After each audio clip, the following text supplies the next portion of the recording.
Здравейте, казвам се Диляна Илиева. С това видео искам да ви благодаря за пожеланията, които ми направихте вчера по случай моя рожден ден. Изключително благодарна съм. Доста от пожеланията бяха свързани с това.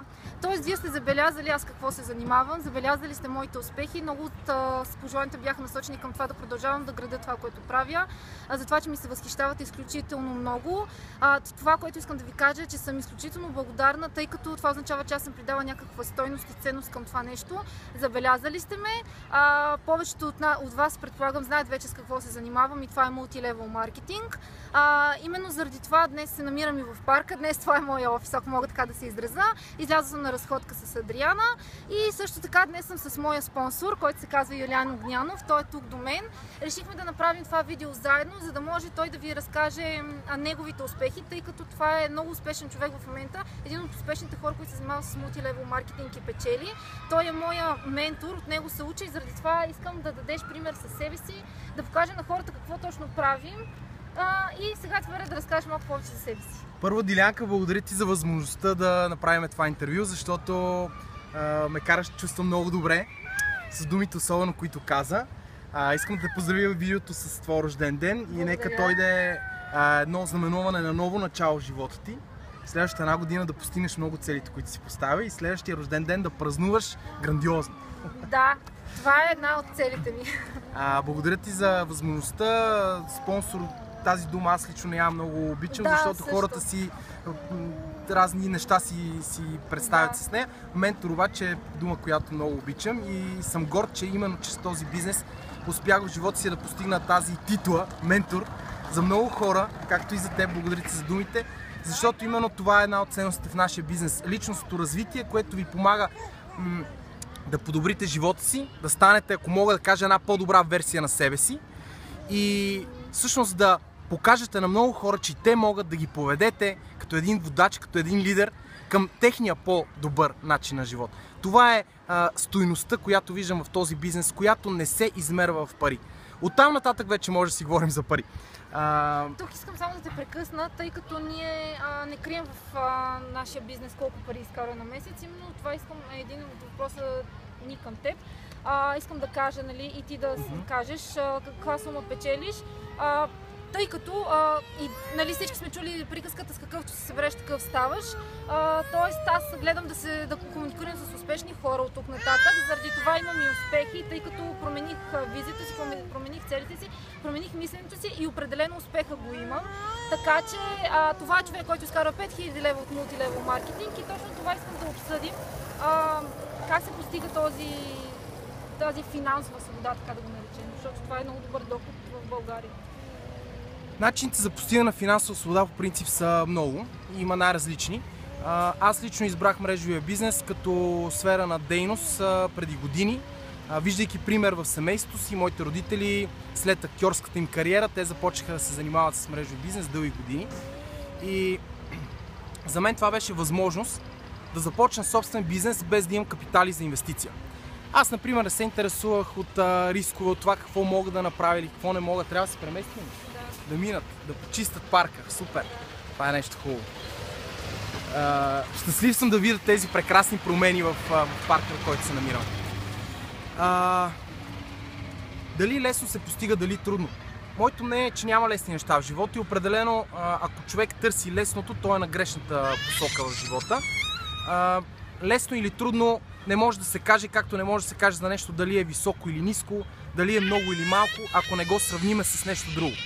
Така че дали лесно се постига финансова свобода в мрежовия бизнес или трудно, трябва да се поставим с нещо. Ако го съпоставим с традиционния бизнес като начин да постигнем финансова свобода, то в мрежовия се постига много по-лесно и за много по-кратки периоди. За да постигнем финансова свобода, това означава да имате сигурен месечен доход, който не зависи от вашето време и енергия. Той да покрива всичките ви разходи, така че не говорим за едни 100 или 200 лева. С традиционен бизнес това се постига изключително трудно, защото говорим за големи компании, в които работят над 500 човека, в които имате директори за всеки отдел и вие дори може да отидете, да кажем, на почивка една година, да се върнете и да видите, че вашия бизнес се развива. Както сами разбирате, за човек, който тръгва от нулата, стартира с малък бизнес, с едно магазинче или едно кафе, с инвестиция, често на кредит, трябва да отнемат много години, постигано естествено и в България и в други държави, но пътят е много по-сложен. В мрежовия бизнес ти стартираш с готова, ползвайки готова система. И като компания, на която си доверил, компанията за мен трябва да бъде легална, трябва да бъде с история. Компания доказала своя път, доказала свой успех, доказала своите продукти или услуги като нужни за хората. На това нещо да се доверим, защото ако искаме да градим бизнес в дългосрочен план, ние трябва да знаем кой е нашия партньор. Оттам нататък всичко е действие. Така че как действаме в мрежовия бизнес? Показваме възможността на хора, както продуктите, така услугите, така и възможността за тяхното развитие. Създаваме екип, учиме се, за да може да учиме другите хора, да ги обучаваме, мотивираме себе си, за да може да мотивираме другите хора и по този начин се развиваме. Как аз съм го постигнал, ти беше въпроса. Да, дай на двамата, че така се притеснява малко, все едно на мен е фокус. Все пак видите мое, благодаря. Значи аз стартирах през 2009 година, потикнат от моята майка. Всъщност ние започнахме бизнес заедно. Мотивирах се изключително много. Видях всичките желания, които съм имал в живота си до този момент в един пакет, в едно и стартирах с голям ентусиазъм. Почнах да правя редовни срещи с хората около себе си, запознавайки ги с бизнес модела и продуктите на моята компания. Аз съм избрал немска компания с продукти, които всеки един ползва в ежедневието си, така че не ми беше сложно да имам първите клиенти, първите сътрудници, първите партньори. На третия месец постигнах едно хубаво ниво, в което получих автомобил по маркетинг плана на моята компания. На петия месец доходът ми беше над 1300 лева, което реално мен ме направи финансово свободен. Аз бях на 25 години и разходите ми не бяха толкова много. Аз вчера направих 26. Чудесно. Супер. И аз 25, точно към края на 25 стартирах. И оттам нататък ентусиазмът ми естествено се вдигна. Аз преди това се занимавах с музика, бях дисководещ, работех в студио, но ми беше просто дотегнало, писнало от всичко това, нощна работа и така нататък. За мен това беше момента на петия месец, в който аз реших, променям живота си, променям пътя, спирам да бъда диджей, спирам това, което отдавна вече не исках. Да. И тръгвам по един път на собствен бизнес. Това беше за мен изключително важно. На първата година дохода ми превиши 2000 лева. Малко след това стигна и 3000 и почнах да развивам бизнес си професионално. Да търся все повече варианти за развитие. В мрежовия бизнес таван няма, ограничение няма. И ти казваш, да, днес последният ми бонус, например, е 4668 лева. Да. Стотинките не ги помня, ще ми извинявате. Но това е самото начало, защото ние имаме интернационална възможност за развитие. Независимо къде се намираме, независимо колко време разполагаме. Например, ти си майка и въпреки това развиваш бизнес супер успешно. Аз съм супер щастлив да наблюдавам твоето развитие, защото ти правиш пример в България за всички жени, за всички майки, за всички. Това е един период от живота, който една жена се посветява на детето си, остава вкъщи, но в същия момент много често не отпада нуждата за пари, а напротив тя се увеличава. Именно. И ако може жена в този период от време в живота си, с едно малко, ти колко работиш на ден в твоя бизнес? Колко време развиваш твоя бизнес на ден, примерно? Между 3 и 4 часа, като мисля, че това е едно доста дълго време за прекаране в Фейсбук, въпреки това, че съм майка, като има преди. Къде тези 3-4 часа преминават най-вече? Ти къде се намираш? Вкъщи или навън?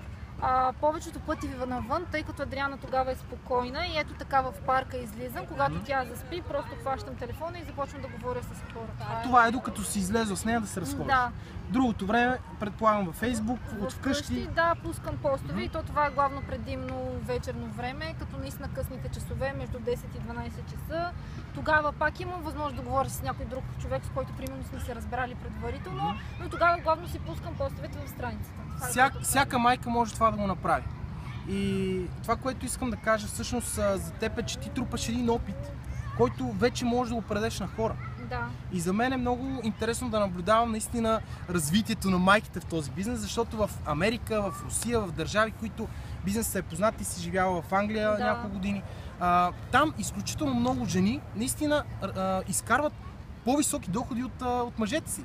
По-основни. Да, аз главно в Англия видях, че майките практикуват по този начин и просто реших и аз, защо не и аз. Мисля, толкова хора го правят и са успешни, не мисля, че е нещо... Особено когато и продукти, с които се развива този бизнес, са за децата. Нали? Не само, за нас също. Така че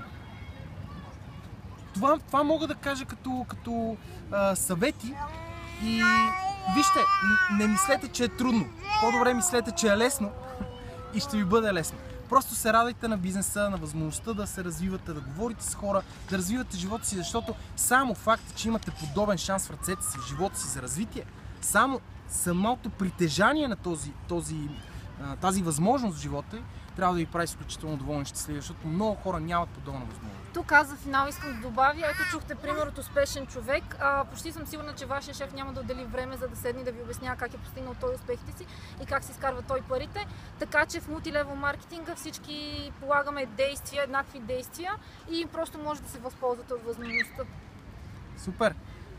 Мога да ви пожелая на края на видеото да следвате Диляна, защото, пак казвам, изключителен пример. Аз наистина много ще се радвам да стане национален пример в България на успешен човек с високи доходи, лайфстайл, предстои ти автомобил от компанията, после друг и така нататък, да. Вярвам, че все повече ще виждаме и кадри, снимки от различни места, интересни пътувания.